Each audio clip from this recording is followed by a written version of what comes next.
Physical. I mean, offensive line. My defensive line is totally opposite. What do you mean? Single mama,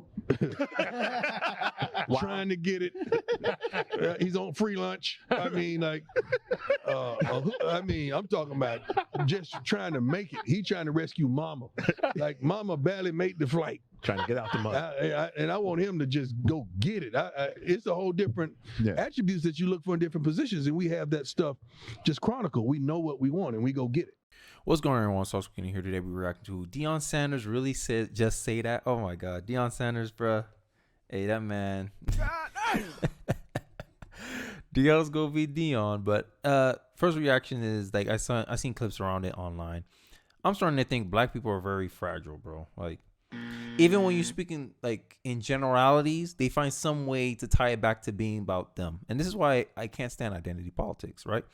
Because they think, oh, coming from a two-parent household means you're disparaging black people. Like, nope. No, it doesn't. It just means you're looking for a person that comes from a two-parent household. And just because the odds are not in the favor of black people that they're going to come out of a two-parent household doesn't necessarily mean that they're talking about you specifically. Bruh. But I digress. Let's get into the video. So, can you tell who that is just by talking to him now that you're walking in the living rooms and you're seeing more and more and more? We have different attributes: smart, tough, fast, disciplined with character. Yep. We're looking at now quarterbacks are different. Yeah. We want mother, father, dual parent. Mm-hmm. We want that kid to be 3, 5 and up because you got to be smart. Mm-hmm. Not bad decisions off the field at all, because he has to be a leader of men. It's so many different attributes and what we look for when we see a quarterback. And you would love a coach's son. Somewhere he talking about his own kid. That was funny, bro. But my first reaction to that is, it makes sense. This is my problem with people who tie so much value into their race and their identity, and they see things through a lens of race. You'll find anything racist, right?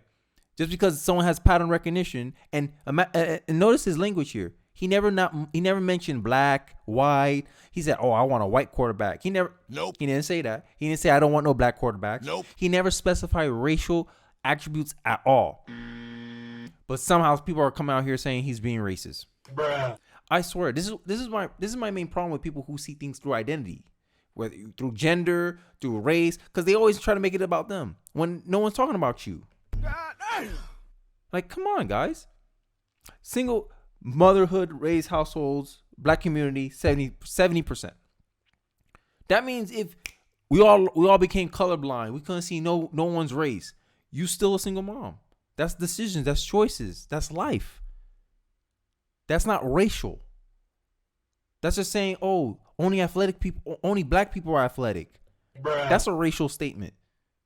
But if you're just saying, hey, I want a kid from a two-parent household, 3.0 and higher GPA, good decision making, bro. And I already mentioned the statistics. If you're coming from a single-parent household, the odds are not in your favor that you're going to have a high GPA. The odds are not in your favor that you're going to make good decisions outside of the classroom. Bruh. That's reality. That's not racial. And these people who keep trying to say, oh, all these racial disparities proves racism. Okay, then. So you're saying dating is systematic racism for black women? Bruh. They're the least married, most divorced group of people in America. And is that systematic racism? Nope. I don't think so. I think that's just personal decision making. That's just a lack of a compatibility with other people. That's how I take it. Kevin Samuels trying to go in and try to save the black women. You think they listen? Nope. They want to do bad all by themselves. Okay, you do bad all by yourself. But that's you pushing that. That's a culture. That's an idea pushing that. But yeah, I've been rambling. Let's continue. The coaches coached him, and I'm not going down my road. I see you smiling because I know who your quarterback is right now. He's talking about my son. I didn't just build a template for my son, but that's what really we look for in quarterbacks. Different positions are different. Like O lineman, I look for dual parent homes, right? A strong father that they adhered to, right? Smart kid, at least 3.3. I think this is the idea of, oh, we gotta protect the black woman. Is this caping for black women thing? I think that's what's really getting I guess black Twitter or the race hustlers tweaking right now. Bruh. It's because this kind of shines a bad light on black women or single motherhood, because Majority of kids raised today, 70% chance they're raised by a single mother. So, people are feeling personally offended about what he's saying here. But he's not talking about black people at all. Black people black people nowhere in the conversation, but they want to insert themselves. Oh, you talking about us? You talking about us? Nope. No, we're not. We just saying, hey, this is the pedigree that we want our kids to come out of. Come on. Pattern recognition. He's just saying, hey, we prefer kids coming from this kind of background, this kind of background. He's not targeting you based on immutable traits. Anyone can come from a single parent household. Anyone can come from a 2-parent household. Any kid can have a 3.0 and higher GPA. Any kid can make good decisions. To make it racial, it shows it's like you're using racism to try to prove racism. Bro, come on.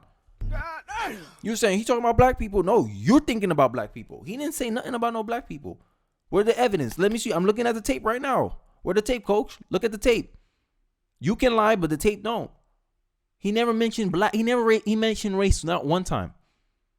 But for some reason, he talking about black people, bruh. I swear, bro. I swear. And above. You're also describing Hurts. Yeah, tough. Well. Physical. Offensive line. My defensive line is totally opposite. Oh, this is single mama. This is where they go get. This is where. I'm sorry, God. Let me get into the video. Trying to get it. He's on free lunch. I'm talking about just trying to make it. He's trying to rescue Mama.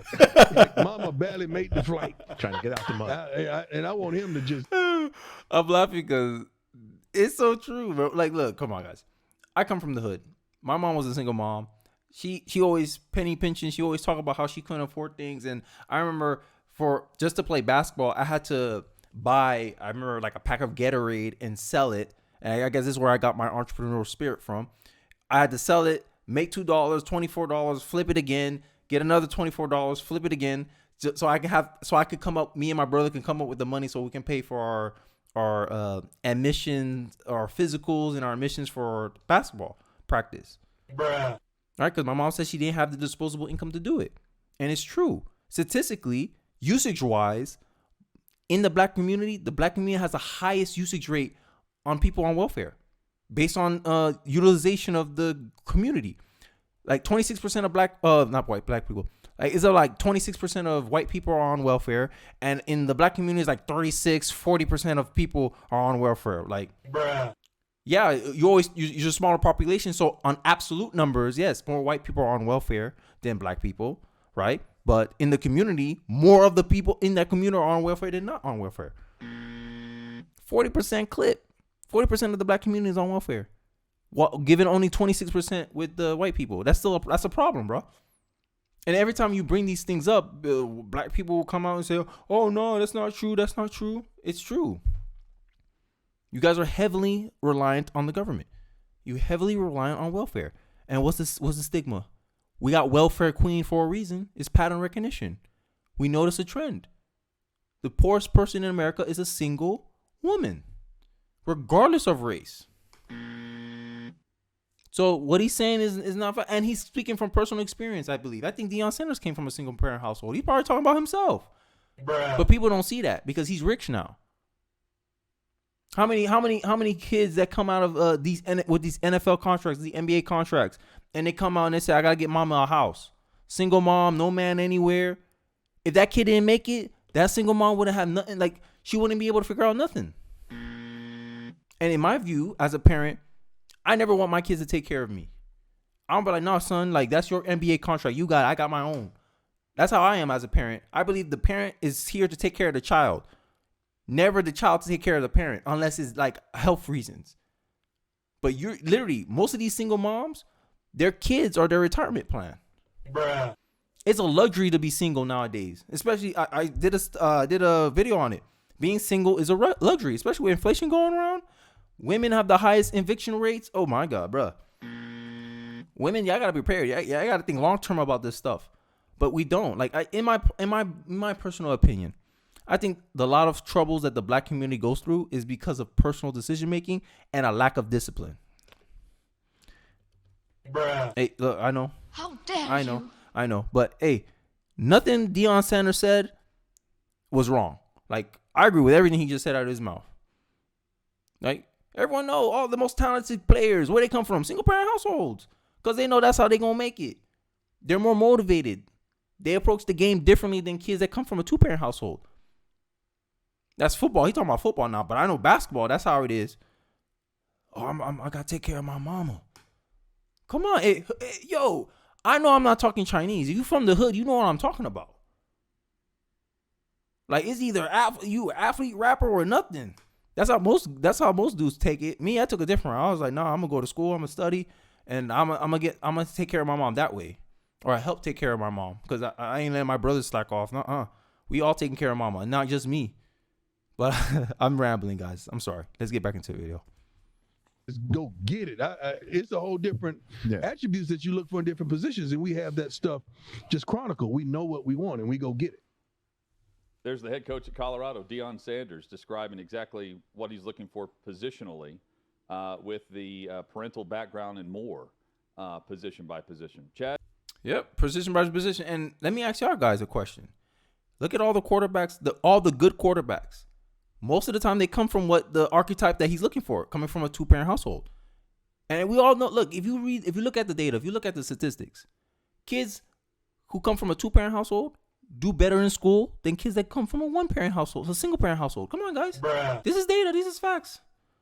So if you come from a 2-parent household, there's a likelihood the other factors come with the territory, right?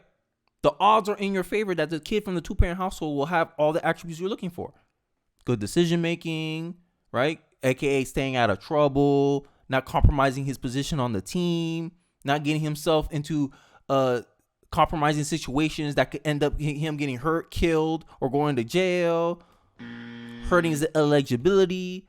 Like, kids that come from a 2-parent household, because they know, mama and daddy, they gonna get on my butt, and I can't hide. Like look, I'm speaking from personal experience as a single mother raised kid. Well, technically, I'm in a co-parenting situation, so technically, I'm not single parent, but I knew that when I'm with my mom, I can get away with certain things. All I have to do is, oh, sorry, mommy. And then she said, don't do it again. Bruh. Hey, yo, come on. I know the game, bro. But, hey, I'm going to leave it at there. Let me guys know your thoughts. Do you think Deion Sanders said anything wrong? You think you can't believe he said that? You think his comments was racist? I want to hear your thoughts in the comment section. Don't forget to like, comment, subscribe. I do appreciate you watching to the end of the video. And I'll see you guys on the next one. Peace.